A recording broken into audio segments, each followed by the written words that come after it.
Chapter 22. David therefore departed from there, and escaped to the cave of Adullam. So when his brothers and all his father's house heard it, they went down there to him. And everyone who was in distress, everyone who was in debt, and everyone who was discontented gathered to him. So he became captain over them, and there were about 400 men with him. Then David went from there to Mizpah of Moab, and he said to the king of Moab, "Please let my father and mother come here with you, till I know what God will do for me." So he brought them before the king of Moab, and they dwelt with him all the time that David was in the stronghold. Now the prophet Gad said to David, "Do not stay in the stronghold. Depart and go to the land of Judah." So David departed and went into the forest of Hereth. When Saul heard that David and the men who were with him had been discovered, now Saul was staying in Gibeah under a tamarisk tree in Ramah, with his spear in his hand, and all his servants standing about him. Then Saul said to his servants who stood about him, "Hear now, you Benjamites! Will the son of Jesse give every one of you fields and vineyards, and make you all captains of thousands and captains of hundreds?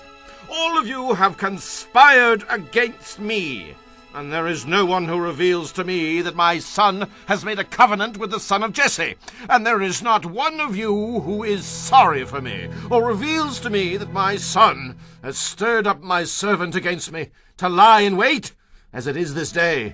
Then answered Doeg the Edomite, who was set over the servants of Saul, and said, "I saw the son of Jesse going to Nob, to Ahimelech the son of Ahitub, and he inquired of the Lord for him, gave him provisions, and gave him the sword of Goliath the Philistine." So the king sent to call Ahimelech the priest, the son of Ahitub, and all his father's house, the priests who were in Nob, and they all came to the king.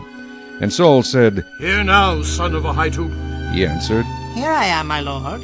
Then Saul said to him, "Why have you conspired against me, you and the son of Jesse, in that you have given him bread and a sword, and have inquired of God for him, that he should rise against me, to lie in wait, as it is this day?" So Ahimelech answered the king and said, "And who among all your servants is as faithful as David, who is the king's son-in-law, who goes at your bidding and is honorable in your house?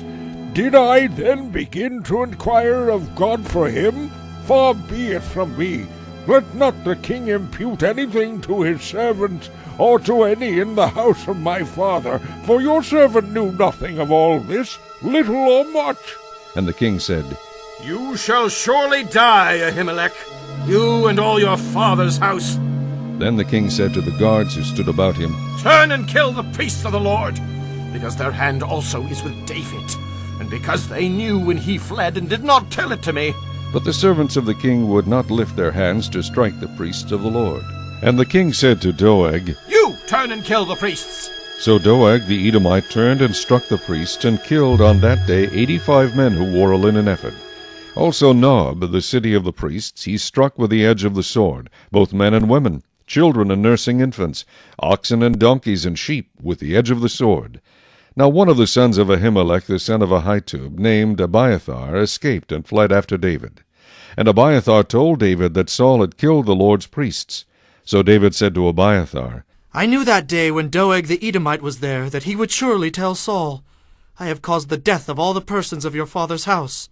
Stay with me, do not fear, for he who seeks my life seeks your life, but with me you shall be safe."